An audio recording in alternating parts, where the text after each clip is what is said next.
And welcome to the 20th episode of the TechnoBuffalo Show. I'm one of your two hosts for today, Sean Ani, editor-in-chief of the site. I'm joined by executive editor mobile, Todd Hazelton. What's up, everybody? Yes, guys, Joey is still not here. We're trying to figure some stuff out because he's also hosting morning Twitch streams. So if he did that and then came over here, that'd be a lot of his day eaten up. So we're still trying to work out the balance there. We miss you.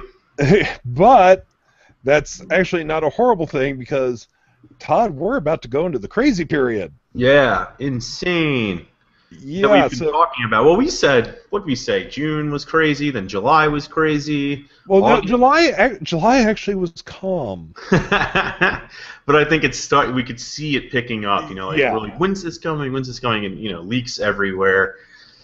And now, all those leaks seemingly are coming to fruition. Now, when do you leave for Berlin? Monday? I leave on Monday, yep. Monday night, and I land in the afternoon Berlin time on Tuesday. Good times, good times. Yeah. For those that don't know why Todd is going to Berlin, he is headed off to the annual IFA conference, which is kind of like the European version of CES. Yeah, and it's actually grown so much in the past few years, and I mean, just looking at my calendar this year, it's incredible. I remember I first went to IFA maybe 5 years ago or something. I forget. It was when Samsung first introduced their very first Note tablet, and then it was like the 7-inch version. And I think that was like the only thing of the show. It was actually really funny. One of the only other things was like the Garmin Nuvi phone, I want to think. So I was like scouting the show floor just for that. So there were like 2 products there that we cared about. And now my schedule looks just about as busy as Mobile World Congress, which occurs every year in February and is also a major show. So this is turning into, quite an event. Well, I remember we sent John to IFA, I want to say it was 2011 or so, and he came back with like having seen 2-3 devices. Right. Yeah. Yeah, and now it's just I've looked at your schedule. It's nuts. I mean, because now not only do you have like Samsung, you've also got UA and ZTE and HTC and all that going on. Acer, Lenovo, Toshiba. Yeah. Everybody. And don't forget, Motorola decided to hold their meeting in Chicago. Right. Yeah, so we'll also be there. I won't be there, but we'll have somebody there for their event as well, which is going to be exciting because we're expecting the X Plus 1, we're expecting the G2, we're expecting pricing and release dates for the Moto 360 smartwatch. And then, of course, right when we get back, rumor is September 9th is the iPhone event, so woof. Yeah, which I'm really wondering if on Note 4 days when we're going to see the official Apple invites. It wouldn't surprise me because when was it? It was 2012. I was in Barcelona for Mobile World Congress, and I was covering. I think I remember the article, like best products of Mobile World Congress, that I was writing when the Apple invites went out for an iPad event, and literally it was like everything stopped. You had all these manufacturers, like hundreds of them, at the show, and the topic switched to Apple, and that's what Apple likes to do. Yep. CES 2011, I was sitting in the press room in the South Hall Connector, and we got the invites for the Verizon iPhone event. And the entire press room just stopped. Yeah. We were all like, ah! Yeah. It's pretty wild. And I think even I might be wrong, but I'm almost certain that when Samsung announced the Unpacked event for IFA, like last week or 2 weeks ago, I'm pretty sure that's when like Bloomberg and the Wall Street Journal ran their stories talking about September 9th for the iPhone, which seemed like a little planted in there. It's interesting how Apple's business works. Oh no, Apple's a master of why pay to go to a show when you could just send out an invite via email and everybody stops. Yeah. It's pretty wild. Yeah. Well, that said, IFA is going to be super exciting, I think. I think we're going to see a lot of really cool stuff. All right. Well, Sasha and Bahal asked before the show, what else do you think we'll see at IFA? I think we're going to see a ton of Yeah. stuff. I Well, I can talk about rumors, and Yeah. so it sounds like Note 4. I mean, Samsung's been pushing videos now, teasing that thing pretty much. Yeah. There's rumors that there's going to be some sort of VR headset with that. That seems to. Well, originally, we thought it was going to be more like cardboard, right, where you sort of bring your own display, like whether it's a Note 4 or something else. But then it looked like recent leaks said it might even have its own display too. So I'm confused about that. But then also leaked APKs for the Note 4 suggested a VR headset also. And so you start to wonder, well, if it requires this APK, does that mean that this is only going to be limited to Samsung devices, or will it support other phones too? My guess is just Samsung phones, but I don't know. That's my guess as well. If it's relying on that custom software. Then. Yeah. Yay, more bloatware. Yeah. Yeah, because if you don't have a Samsung phone, I don't know. We'll see. Anytime you tie it to a specific device like that, any Samsung phone, well, almost any Samsung phone, you're narrowing down your market so much. Right. I don't know how wise that is. Exactly. But we see it across the board. Samsung typically, I mean, with their smartwatches even, right? Like they just only work with Samsung products, which they sell enough phones that I don't think they're too worried about it. Yeah, exactly. But I like their Tizen powered smartphones, and I mean smartwatches rather, and I think that if they opened them up, I'd probably consider that at least over Android Wear for now. They said the other day they have thousands of apps available for them too. So. Yeah. So I don't know. It's going to be an interesting show. It's definitely becoming a triumvirate,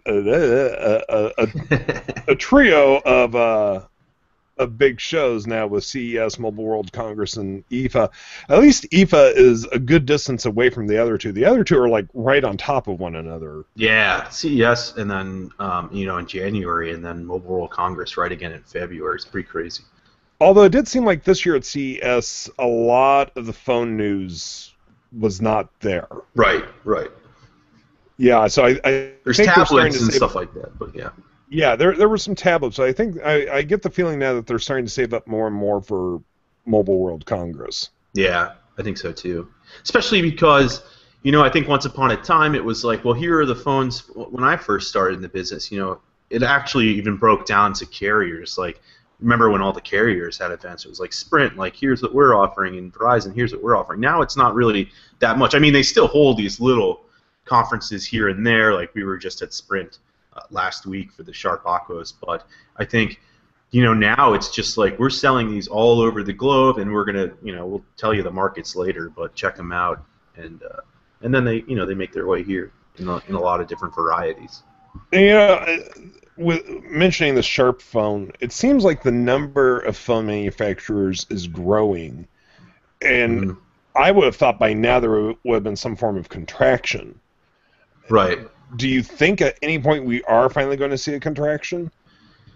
Yeah, I think we'll see people exit the market, but look, we see it. I think it's going to take a long time. Look at Sony leaving the laptop market, for example, right? Like they were in it forever, but I think everybody wants to get in on the smartphone market and see how they can do. Obviously, Sharp's been a huge brand abroad, and now I think with SoftBank's ownership in Sprint and their partnerships in Japan with Sharp, that's why we're seeing Sharp here in the United States. But then you look at, OnePlus in the OnePlus One, which is just an affordable handset that we can talk about a little bit here, because I'm still trying to figure out if I want to buy one.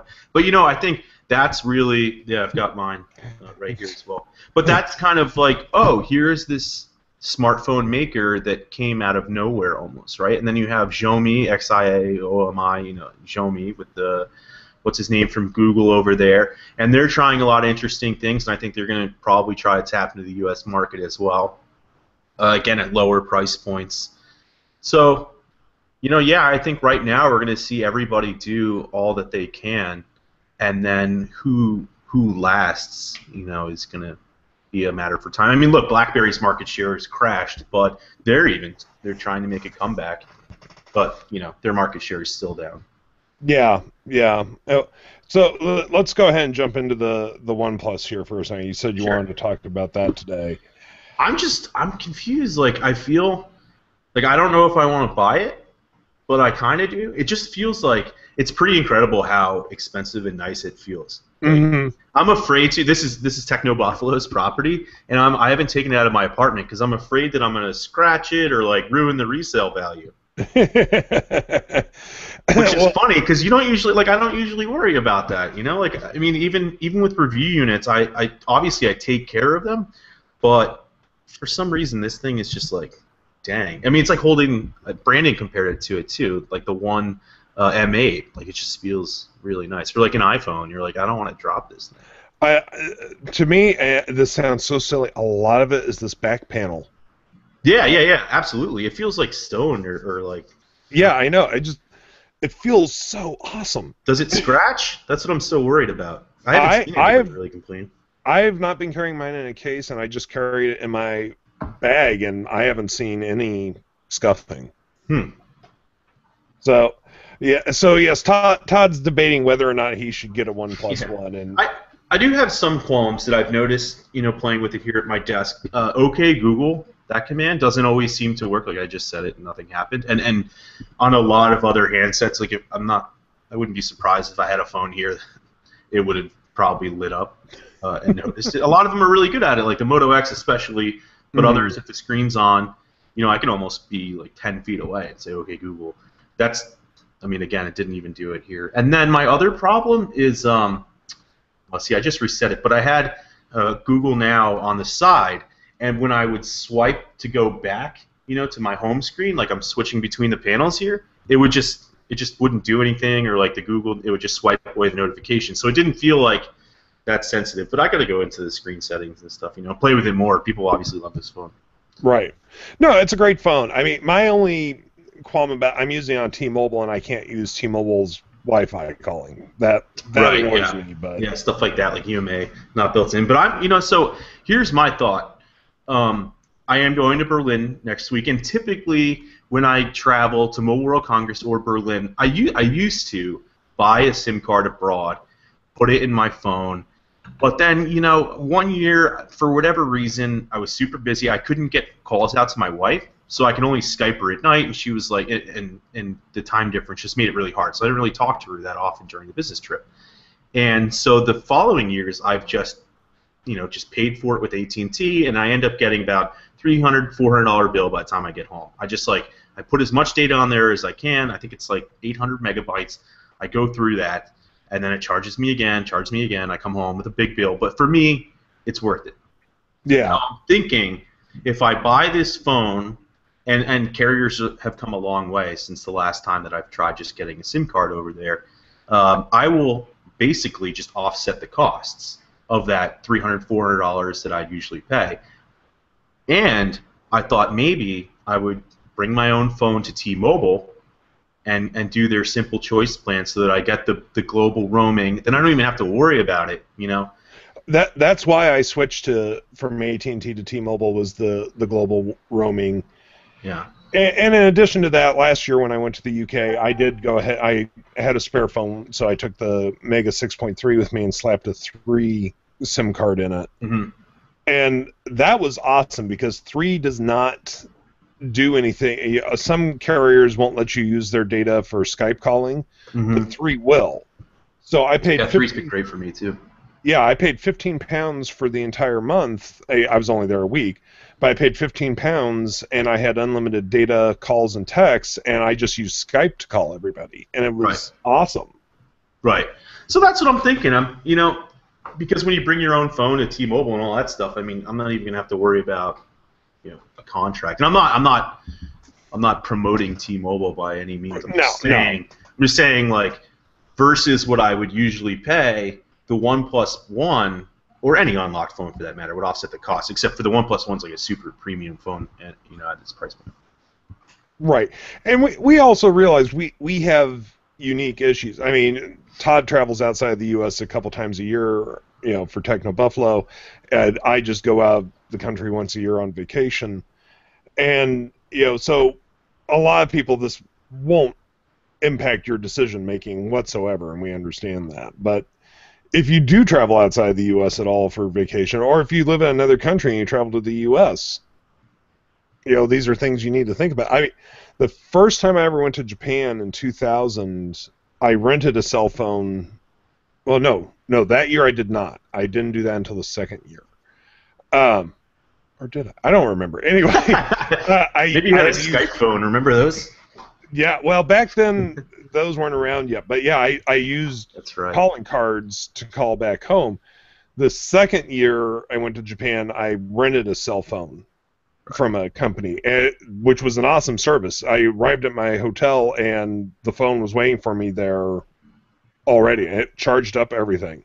Nice. Popped it out of the bag and had a phone, and I was off to the races. But, it's amazing how things have changed. I mean, if I had Skype on a regular basis back then, the money I would have saved. Yeah. It's so funny how far we've come. I was just thinking when I said Skype phone, that must have been 2006, 2007.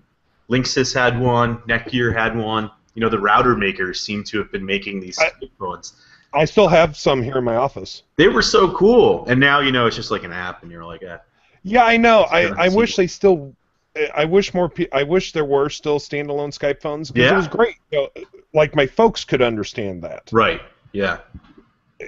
But that was cool. Unfortunately, that never caught on. Yeah, that was cool, though, because my now wife, she was studying abroad, and so I would have the Skype phone, like, next to my bed, and she would call, on her time, and I'd pick it up, versus, like, then, I mean, you only had to rely on a computer, and I wasn't at my computer. Yeah, exactly. Every hour of the day. So it's pretty wild. Yeah, it was.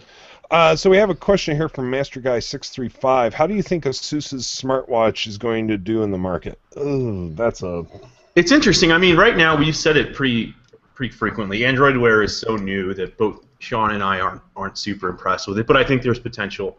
Asus could do well if the rumors that it's coming in at $99 or $149 are true. I mean, that's really undercutting every other Android Wear smartwatch by like $100. Really good margin, more than $100 in some cases, $229 if they come in at $100. But I think Pebble is still like you still wear the Pebble. I think it's still the best option right there on the market. But for people who might have been holding out on the Pebble, because that's also more expensive than ASUS, the rumors for the ASUS price, and then people who might be looking at the Moto X, if that comes in at like $250, right? Then I mean, I think they could do well and really push Android Wear, but it depends how they position it too. I mean, if it comes to the U.S., that kind of stuff. Yeah. Now, if it truly does come in at $99, that's almost impulse buy these days. Right. Exactly. Especially for someone who hasn't owned a smartwatch yet, and they're like, I want to see what this is about, and I have Android, and why not? Yeah. Yeah, exactly. Quickly going back to the OnePlus One for just a second, Sasha Bahal asks, how is the battery life on the OnePlus One? Really good. Really good. I can usually get through like a day and a half. Ooh, nice. I haven't used mine enough to figure that out. Like I said, I'm afraid to use it as a daily driver. Yeah. So Benjamin McDonald asks, do you think that the Moto X Plus One, or as I like to call it, the Moto Z, will have metal corners?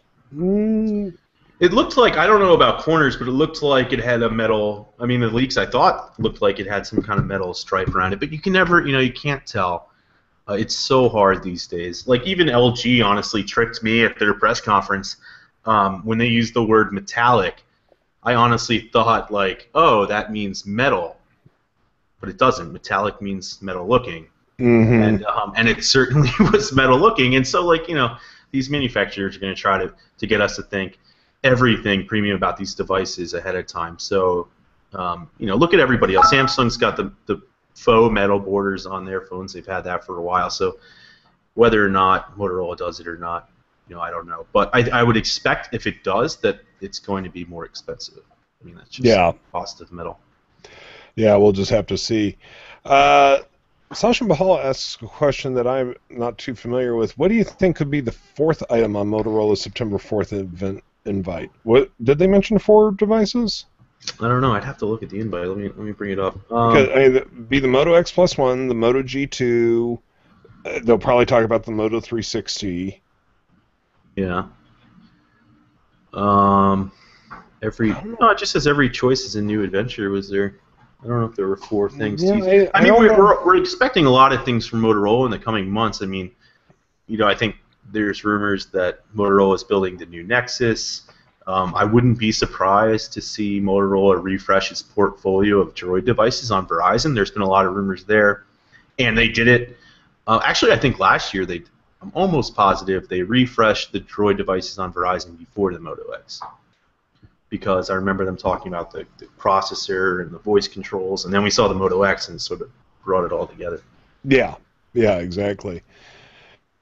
Speaking of that, Sachin Bahal also asks, do you think Motorola will be making the next Nexus, and could we see a tease of the upcoming, even in a possible announcement in October, November? I think that, all right, look, I don't know what's going on with the Nexus right now. Yeah, me neither, but I'm going to guess that's fully in Google's hands, especially, I don't know when this transition to Lenovo is actually going to take place, like when it's going to be finalized, right? Because Lenovo is buying Motorola Mobility. But that doesn't mean, Motorola can still build the Nexus for Google. It doesn't have to be owned by the company to do that, obviously. LG built the last one. But I don't think we'll see it teased or mentioned next week. That's just my... I agree. Google would take... I think what we'll see, Sachin, I think October, November is probably... Google's promised Android L, the full release, I don't know what it's going to be called, right, in this fall. And I think when that's released, maybe we'll see the Nexus at the same time, right? Like, here's the device that runs that software. But I don't expect that that'll come in Chicago next week. Yeah, no, Google will want that for their own event or their own announcement. They're not going to let somebody else take the glory on that, I don't think. Right. Agreed. Yeah. We're getting close, though. I figure October is when we're going to see Android L, Lollipop, whatever the heck they end up calling it. Yeah, right. But who knows what they're going to do with it. Let's see, from Benjamin McDonald, would you buy a Chromecast or wait for Android TV devices? That's a good question. I love the Chromecast. It depends on your use case. For me, and I guess I could do this too when Android TV comes out, but I take the Chromecast and I put it in my backpack, and when I'm at a hotel, I'll use it there, with the Wi-Fi when it's available and stuff like that. But Android TV seems like something that I'll leave in my living room, and so I think I have a use case scenario for it, because otherwise my Chromecast sits in my bedroom, and that's where I use it mostly, because I have all these Xbox and PlayStation and all that stuff here. Yeah, the Chromecast was interesting at first, but I think its use cases are dropping, actually. Yeah, but Google's promised all these features, right? And the screencasting you can do now and stuff like that. But I do think it's limited, and that's why they're doing Android TV. But for $30, I think it's a great complementary device. From Siddhant Gautam, my apologies if I mispronounced that. What do you think about the LG G Watch R? Is there another LG watch being mentioned? Yeah, it's rumored for Berlin, a round version of the G Watch. Oh, that's right. I forgot about the name. Okay, yeah, so the round one. I think round ones are going to end up being the winners. Yeah, I agree. Here's my regular watch. I'm just I'm used to the round one. I know regular watches come in rectangles and squares too, but it seems to me more natural to have a round watch. But I haven't used the 360 yet either, so I don't know. Yeah, I know. I like the Pebble, but I think I would like to go back to round. Yeah. Pebble's got to work on their design. I get it. It's early, right? It's a Kickstarter product. But yeah, I know. And the Pebble steel looks really nice, but still, I think that it needs to. I'm of two minds with the Pebble. For those of you watching on video, if you've never seen it, the 3 buttons here, they're so chunky. Mm-hmm. But I also understand. They're easy for me to push. Yeah. But they're also really chunky. Yeah. It's like, it's a great product and it works really, really well. I just think it could look better. Yeah, exactly. Even the steel, which I think looks better than the Yes, it original does. tablet. It does look better. Is it true that HTC is making Nexus 9? Who Yeah, knows? big shrugs. I don't know. That'd be awesome. I like Yeah, HTC's products. but see, at the same time, though, I think the 7-inch tablet is the sweeter form factor. I mean, when you Yeah. get up, unless they're making a 7 and a 9. Right. And then, what happened to the talks of 8, too? I don't know. Yeah, well, and remember, shortly after the Nexus 7 last year, there was a mysterious tablet that showed up in one of Google's pages Mm-hmm. that looked like an 8, Right. and we never heard another word on that mystery tablet. Yep. Yep. You know, which I just love when we have to study pictures and go, is that a tablet we know? Yeah. Is that real? Yeah, exactly. It's harder than Yeah, it sounds. some days our jobs. Yeah, because sometimes these companies just put in, like, a placeholder picture just like anybody else would. Yeah, exactly, and it makes all of us go, what is that? Yeah. From Master Guy 635, what are your thoughts on OSs like Android Auto and Apple CarPlay? I think they're a great idea. Yeah, they sound awesome, but I think I've said this in other shows. I have an older car. I put my iPhone or my Android device just like right up in the cradle, and that's great for me. I don't know. Yeah, I mean, I drive a 99 Tahoe. I mean, I'm not going to get to take advantage of any of this stuff. Yeah, I think I have a 2001 Explorer. I don't even know what year it is. 2006. I don't remember. But that being said, I like the idea of anything that lessens your potential distractions. Yeah, for sure. Yeah, so Yeah, especially when it comes to like voice controls and all that, bigger buttons. I mean, because that's what it's built for versus my phone on the dashboard. And I'm like, no. Or yeah. my wife in the passenger seat tried to do it. Question more directed at me from Sasha Bahal. What do you think of the Roku-powered TVs? And this is more towards Sean because his parents have a preference to use Roku. I'm of two minds. The biggest problem, like, for instance, my folks have a Samsung television with built-in apps, for Netflix and Hulu and all that. But it is so clunky and so slow that it's easier for them to use a Roku connected to that television. So Yeah. I think a lot of it is going to depend on how responsive and how quick the Roku interface is when it's built into the television itself. Exactly. That being said, I think that it's the cost of these televisions, because they're coming from two lesser-known makers, Hisense and I think it's TCL or TLC. It's a T something. TLC. Yeah, but they're coming from two lesser makers, so they're already lower priced. So when you deduct the cost of the Roku, and say you buy a Roku 3, which is $100, that makes these TVs really cheap because you don't have that cost on top of it. I'm going to have to play with one before I make a final decision, but I'm intrigued by it, and I hope it works out. Yeah, I'd rather get the Roku and connect it because, I mean, exactly like you're saying, the software on these TVs is just blah. I don't think I've ever used it because it's so blah. Yeah, my parents used to, until I finally one day watched how long it took for Netflix to load. I was like, I'm buying you a Roku. Yeah, right? And the interface is just terrible. The interface is terrible. It's sluggish. But then you see like WebOS on LG's TVs, and that's a different story. Yeah, I mean, I when I saw WebOS demonstrated at CES this year, it looked fantastic. Mm-hmm. But also, I mean, the manufacturers are finally putting in more powerful processors. So, yeah, exactly.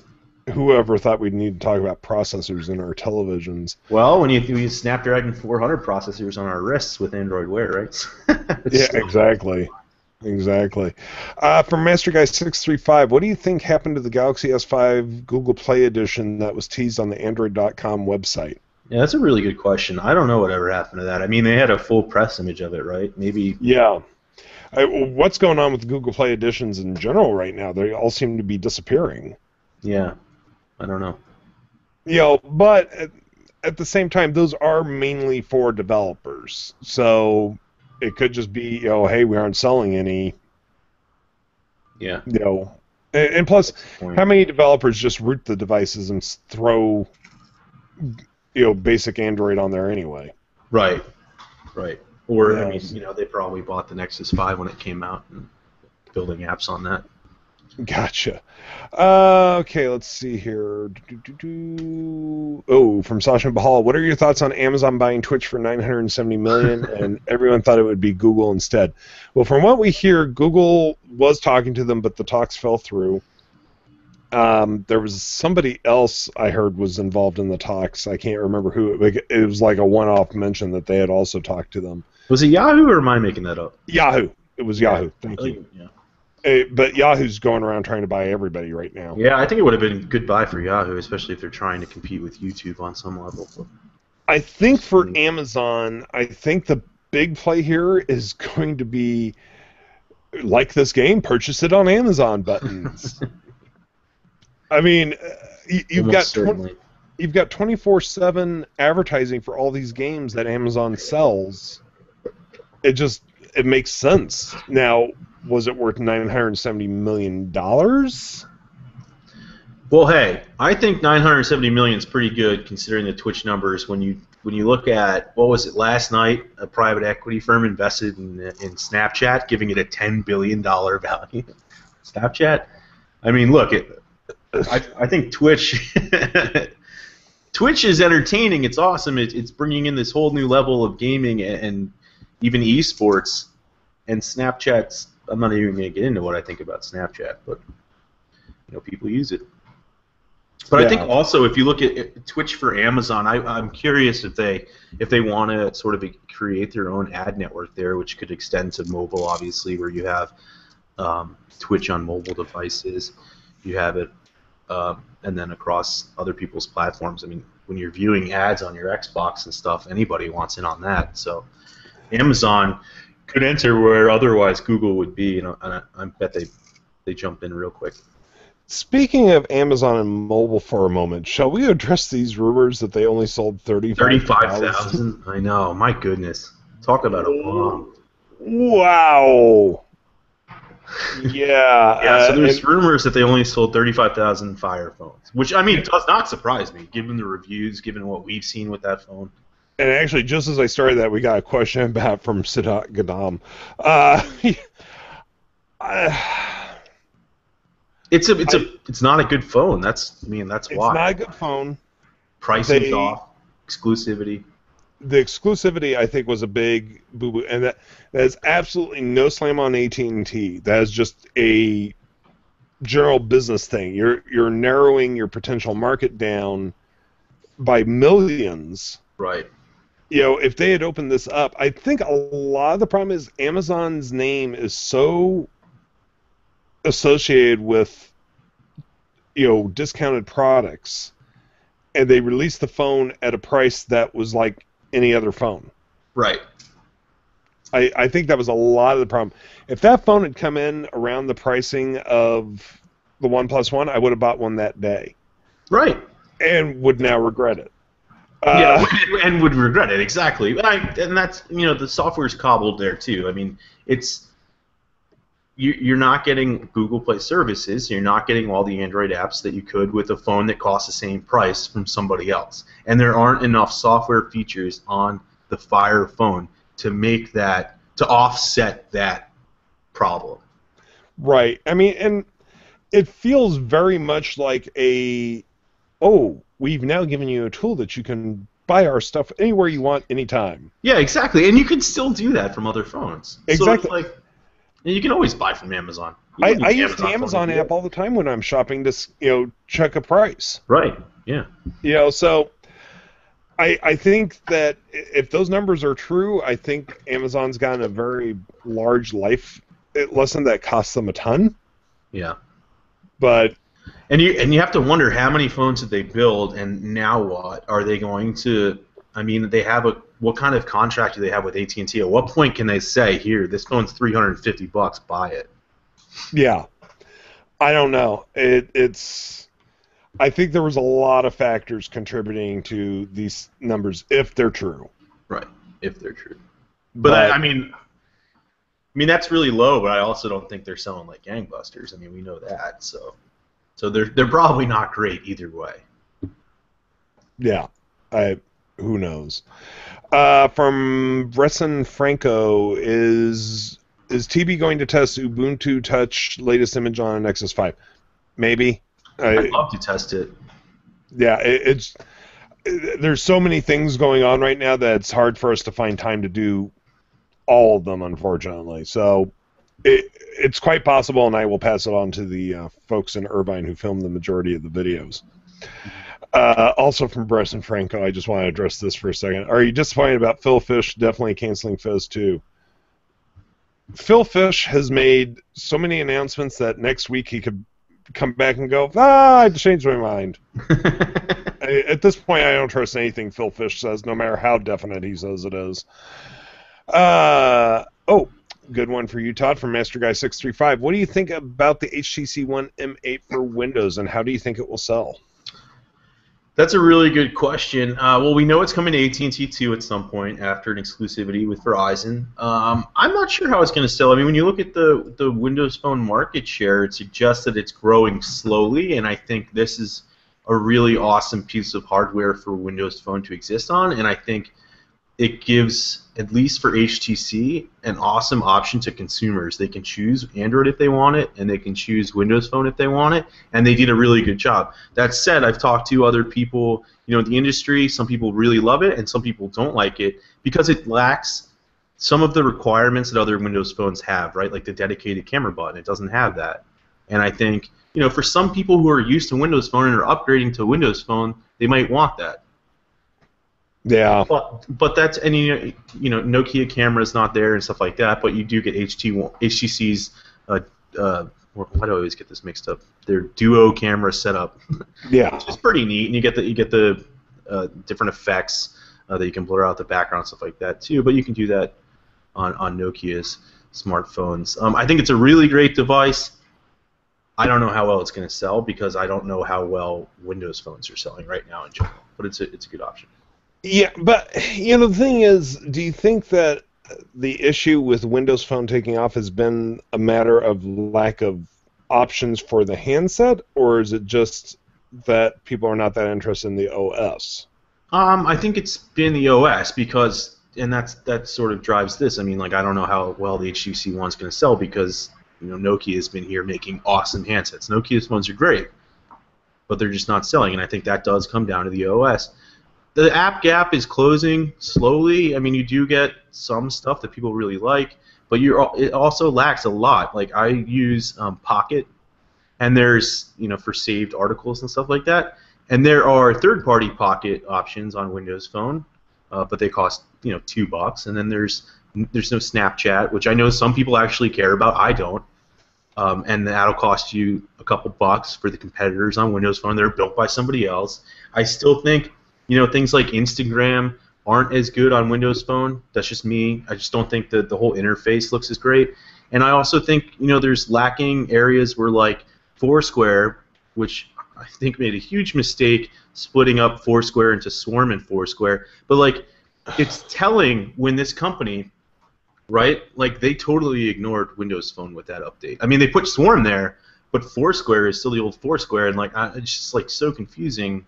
And it seems weird when you're going through the Windows Phone store and seeing, these legacy apps. Did they just not care? I mean, pull it or something. I don't know. Just speaking to Foursquare for a minute, I used to be an avid Foursquare user. Yeah, me too.